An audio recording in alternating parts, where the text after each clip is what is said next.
हमारी संस्कृति, हमारे संस्कार सदा रहें हमारे साथ।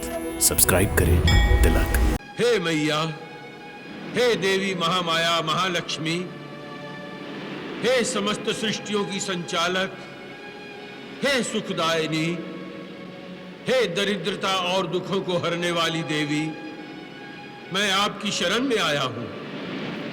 कृपया आप मुझे मेरी पुत्री के रूप में दर्शन देकर अनुग्रहित कीजिए। प्रणाम पिताश्री। सौभाग्यवती भव। कहिए पिताश्री, आपने मुझे क्यों बुलाया? पुत्री, मेरे साथ बड़ा अन्याय हुआ है। मैं तुमसे न्याय मांगने आया हूं, एक पिता का अधिकार मांगने आया हूं। किसने आपके साथ अन्याय किया पिताश्री? तुमने। मैंने क्या अन्याय किया है पिताश्री?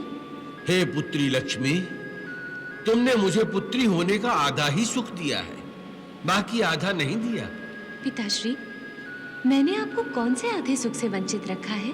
पुत्री, अपनी बेटी का विवाह करके अपने हाथों उसका कन्यादान करने का जो अपार सुख है वो तो मैंने पा लिया, परंतु एक पिता को जो सुख नन्ही मुन्नी बालिका को अपनी गोद में खिलाने में मिलता है, उसके घुटनों चलने, फिर पिता की उंगली पकड़कर उसके प्रथम बार खड़ी होने और उसकी तोतली बातों से जो परम सुख प्राप्त होता है, उससे तो मैं वंचित रह गया।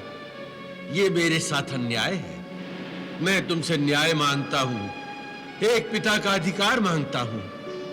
पुत्री के सामने हाथ जोड़कर पुत्री को लज्जित मत कीजिए। मैं आपकी ये इच्छा भी पूर्ण करूंगी।